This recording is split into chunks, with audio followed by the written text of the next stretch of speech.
नमस्कार, प्रणाम। मैं विशु राय। आप देख रहे हैं इंडिया क्राइम दस्तक। स्वागत है आप सभी का एक बार फिर से इंडिया क्राइम दस्तक में। उम्मीद है आप लोग स्वस्थ होंगे, मस्त होंगे, अपना ख्याल रख रहे होंगे।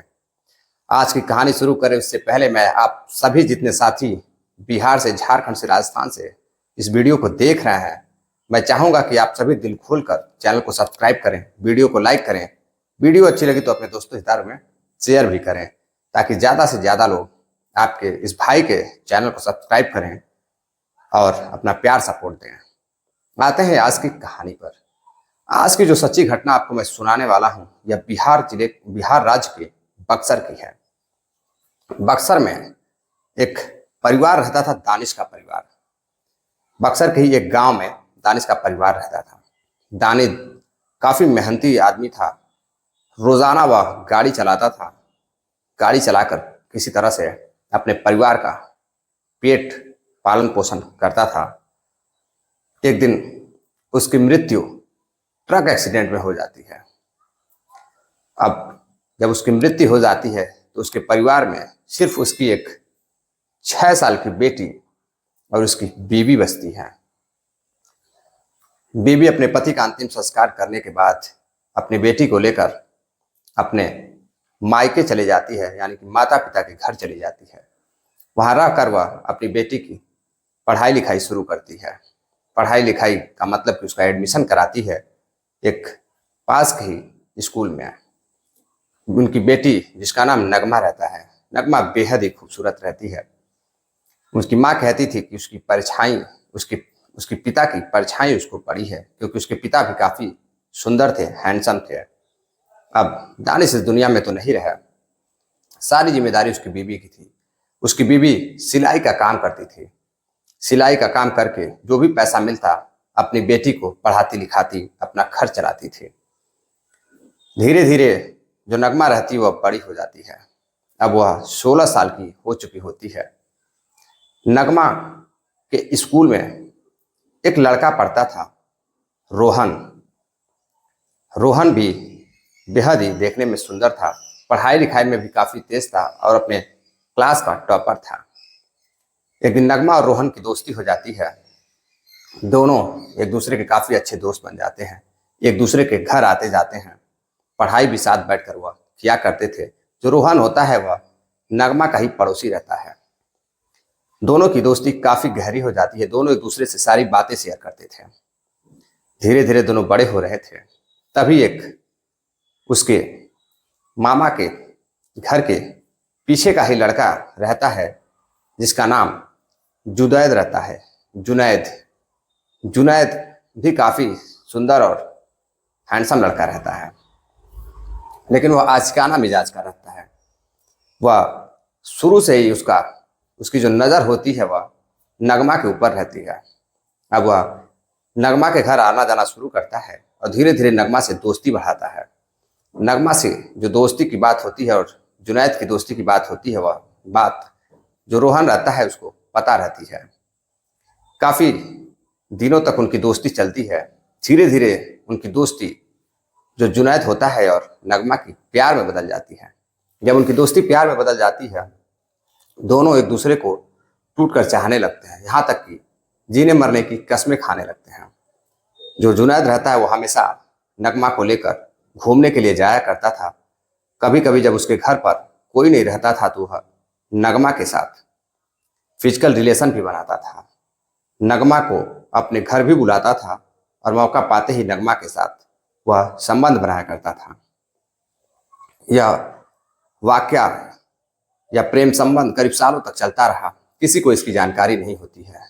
एक दिन नगमा अपने घर से अचानक से स्कूल जाती है, लेकिन वह घर नहीं आती है। अचानक से वो कहीं गायब हो जाती है। उसकी माँ बेहद ही परेशान रहती है। करीब रात के 8 बज जाते हैं और वह स्कूल से घर नहीं आती है। अब उसकी माँ परेशान होकर रोहन से पूछने के लिए उसके घर जाती है। रोहन से पूछताछ करती है तो रोहन कहता है कि आंटी आज वह स्कूल नहीं आई थी। अब उसकी माँ, नगमा की माँ, बेहद परेशान होती है, घबराने लगती है। वो अपने भाई को यह बात बताती है। भाई आसपास पूछताछ करता है, स्कूल में जाता है, स्कूल के टीचर से भी पूछताछ करता है, आसपास के लोगों से पूछताछ करता है, लेकिन नगमा का कहीं कुछ पता नहीं चल रहा था। अब रात के 12 बज जाते हैं। रात के 12 बजे नगमा और उसका भाई दोनों पास के पुलिस स्टेशन जाते हैं और वहां जाकर शिकायत दर्ज कराते हैं नगमा के गुमशुदगी की। पुलिस भी हाथ पैर मारती है, तलाश करती है, लेकिन नगमा का कुछ पता नहीं चलता है। इधर माँ का रो रो कर बुरा हाल था। वह अपनी बेटी के सहारे ही जिंदा रहती थी। अब उसकी बेटी ही उससे छीन चुकी थी। न जाने वहां कहाँ गायब हो गई थी। वह स्कूल गई नहीं, घर आई नहीं, तो आखिर कहाँ चली गई? आसमान निकल गया या फिर धरती निकल गई? अब पुलिस के पास भी कई सवाल थे। उन सवालों के जवाब पुलिस ढूंढ नहीं पा रही थी। काफी मशक्कत करने के बाद भी पुलिस को कुछ भी हाथ नहीं लगता है। इधर नगमा जो है जुनैद के साथ फरार हो चुकी थी घर से। जुनैद नगमा को लेकर घर से भाग चुका था। घर से भाग कर वह अपने दोस्तों के साथ, उसको जब वह स्कूल जा रही होती है तभी वह एक वैगनार गाड़ी में उसको बैठाता है और अपने दोस्तों के साथ वह लेकर बंगाल की तरफ जाता है। वह नगमा को बताता है कि वह उससे साथ शादी करने जा रहा है और यह जो उसके दोस्त हैं यह उसके बाराती हैं। नगमा उसके प्यार में इतनी चूर हो चुकी थी। उसका जो प्यार था जुनैद का उसके सर पर इस तरह से घूम रहा था कि वह अंधी हो चुकी थी। नगमा को वह जब बंगाल लेकर जाता है, वहां एक कमरे पर ठहरते हैं जो कि उसके दोस्त का ही कमरा रहता है। अब जब शाम होती है तो जो जुनैद होता है वह चाय लेकर आता है। नगमा चाय पीती है और चाय पीने के बाद नगमा कहती है मेरी माँ काफी परेशान हो रही होगी, मुझे घर जाना है। इधर जुनैद कहता है कि आज नहीं तो कल तुम्हारे माँ को हमारे प्यार के बारे में, शादी के बारे में पता चल ही जाएगा, तुम क्यों परेशान होती हो। उसके बाद वह जैसे ही चाय पीती है उसको नींद आने लगती है। जब नींद आने लगती है तो जुनैद और उसके दोस्त बारी बारी से उसके साथ फिजिकल रिलेशन बनाते हैं, अभद्र यानी कि दुष्कर्म करते हैं। अब यह दुष्कर्म इस तरह से करते हैं कि जब वह सुबह सोकर नींद से जागती है तो उसको आभास होता है कि उसके साथ अभद्र व्यवहार किया गया है, दुष्कर्म किया गया है। जब वह अपने जुनैद से पूछती है, यानी कि जो होने वाला उसका पति रहता है, उसका प्रेमी उससे पूछती है, तो वह कहता है कि नहीं, ऐसा कुछ भी नहीं है, तुम गलत सोच रही हो। उसको शक होता है, वह रोने लगती है, चीखने लगती है, लेकिन वहां उसकी चीखों को सुनने वाला कोई नहीं था। अब नगमा काफी रोती है, चिल्लाती है, चीखती है, जुनैद से कहती है मुझे घर जाना है। जुनैद उसको एक वीडियो दिखाता है और कहता है यह देखो, यह तुम्हारी वीडियो है। दरअसल वह दुष्कर्म के दौरान इसकी वीडियो बना चुके थे। कहते हैं अगर तुम कहीं भी किसी से भी कुछ कहने की कोशिश की, घर जाने की कोशिश की, तो तुम्हारे माँ का कत्ल कर दिया जाएगा और तुम्हें भी मार दिया जाएगा। अब वह माँ से अपने बेहद प्यार करती थी। इस बात से वह डर जाती है। करीब 15 दिनों तक उसके कई साथी मिलकर उस लड़की के साथ दुष्कर्म करते रहे। उसके बाद एक दिन दुष्कर्म करने के बाद उसको ले जाकर बंगाल के एक कोठे पर बेच देते हैं। करीब 7 लाख रुपए में उसको एक कोठे पर बेच देते हैं, क्योंकि वह बच्ची नाबालिग थी। काफी अच्छा उसको पैसा मिल जाता है। अब वह जब कोठे पर चली जाती है, दरअसल वह नींद की गोली खिलाकर उसको कोठे पर लेकर जाते हैं।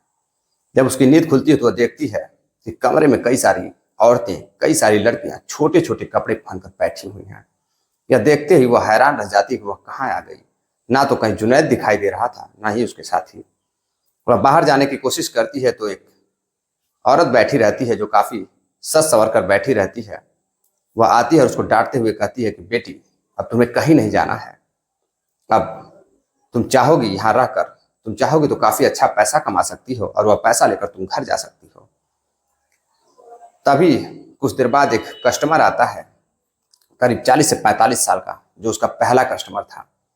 अब वह उस निगम के साथ जबरदस्ती संबंध बनाने लगता है। वह चीखती है, चिल्लाती है, लेकिन कोई कुछ भी सुनने वाला, बोलने वाला नहीं रहता है। वह जाता है। उसके जाने के बाद कुछ देर बाद फिर एक के बाद एक कस्टमर आते रहते हैं। करीब 5 से 7 लोगों के साथ वह उस दिन संबंध बनाती है। उसके बाद जब वह भागने की एक दिन कोशिश करती है तो फिर वह औरत उस लड़की की पिटाई करती है, बुरी तरह से पिटाई करती है।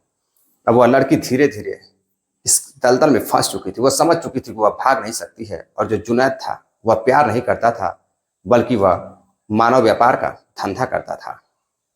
अब वह जुनैद के प्यार में फंस चुकी थी, और उसके प्यार में फंसकर उसने सबसे बड़ी गलती कर दी। उसको इस गलती का एहसास हो चुका था, लेकिन अब उसकी जो जिंदगी थी वह वेश्यावृत्ति के उस दलदल में फंस चुकी थी, जहां से वह निकल नहीं सकती थी। करीब 6 से 7 साल हो जाते हैं। धीरे धीरे वह 22 से 23 साल की हो जाती है। अब उस धंधे में वह फंस चुकी थी। आए दिन रोजाना 10 लोग 5 लोग उसके साथ दुष्कर्म किया करते थे। अब उसको इसकी आदत पड़ चुकी थी, वह भाग भी नहीं सकती थी। एक दिन उसको अपनी माँ की बेहद याद आने लगती है, और वह परेशान हो जाती है, और वह घर जाने की कोशिश करती है, लेकिन कोई सुनने वाला नहीं होता है। उसके यहाँ पुलिस की रेड पड़ती है। जब पुलिस की रेड पड़ती है तो कुछ जो पुलिस वाले होते हैं वह भी वीडियो बनाते हैं और वहां से चले जाते हैं।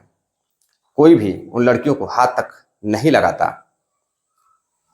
ना ही उसको पुलिस थाने लेकर जाते हैं, ना छुड़ाने की कोशिश करते हैं। उसको उस दिन लगता है कि शायद आज वह दिन आ गया है कि हम लोग इस तहखाने से, इस दलदल से बाहर हो जाएंगे, लेकिन ऐसा उसके साथ नहीं होता है। एक दिन एक व्यक्ति, बूढ़ा व्यक्ति जिसकी उम्र 55 साल थी, वो उस लड़की से संबंध बनाने के लिए आता है, कस्टमर के रूप में आता है, और उसका पैर पकड़कर रोने लगती है और कहती है कि आप मेरे पिता तुल्य हैं। मेरे साथ जो भी उसके साथ घटनाएं हुई थी, जुनैद ने किया था, वह सारी घटनाएं बताती है, और कहती है कि शायद हो सकता है कि आपके बेटी के साथ किसी के साथ भी कल हो सकता है, मुझे बचा लीजिए, और इस जगह पर मेरी माँ रहती है, उसको बता दीजिए। वह व्यक्ति उसके घर जाता है, और वहां से वह उसकी माँ का नंबर लेता है किसी तरीके से, लेकिन वह कुछ भी नहीं कहता है। अगले दिन वह फोन कर उसकी माँ को वह सारी हकीकत बताता है। उसकी माँ पुलिस थाने जाती है, और पुलिस थाने जाने के बाद बिहार के बक्सर ही पुलिस थाने में जाकर वह सारी बात बताती है। बिहार की जो पुलिस होती है बक्सर की, वह बंगाल की पुलिस की मदद लेती है, और उस जगह पर, बताए हुए जगह पर वह रेड करती है, और उस लड़की को बरामद करती है। लड़की को बरामद करने के बाद उसकी माँ को सौंप दिया जाता है। लड़की बताती है कि मेरे जैसी कई लड़कियां यहाँ बंदी बनाई गई हैं। बचपन में ही उनको मानव व्यापार के धंधे, मानव व्यापारी जो हैं, कुछ राक्षस जैसे प्रवृत्ति के इंसान उनको यहाँ बेचकर चले गए हैं। वह एक के बाद एक नाम बताती है, और पुलिस उन सबको रिहा कराती है। बिहार और बंगाल की पुलिस की जो यह काफी सराहनीय पहल थी, जिससे कई बच्चियां इस दलदल से बाहर निकल चुकी थी। वह रोते हुए मीडिया को सब कुछ बताती है, और वह अपने माँ के गले लगकर करीब 7 से 8 घंटे तक रोई थी। न्यूज़पेपर के माध्यम से, सोशल मीडिया के माध्यम से जब यह खबर लोगों के सामने आई तो वाकई में लोग हैरान रह गए, रोने पे मजबूर हो गए। यह कहानी वाकई में लोगों के रोंगटे खड़ी कर देती है। जो भी इस कहानी को सुनता उसकी रूह कांप जाती है। साथियों, इस कहानी को सुनाने का उद्देश्य आपको जागरूक करना है, सावधान करना है, सतर्क रहें, जागरूक रहें, अपने प्यार का, अपने परिवार का और अपना ख्याल रखें। मिलते हैं एक और नई कहानी के साथ। तब तक के लिए आप सभी आशीर्वाद दीजिए, प्यार दीजिए, चैनल को सब्सक्राइब करिए, वीडियो को शेयर भी करिए, लाइक भी करिए। आप ही लोगों से मैं एक दुकानदार हूं, तो आप एक ग्राहक है, और ग्राहक देवतुल्य होता है। तो आप सभी देवतुल्य जितने भी हमारे साथी हैं, अपना आशीर्वाद दीजिए, प्यार दीजिए। मिलते हैं एक और नई कहानी के साथ। तब तक के लिए नमस्कार।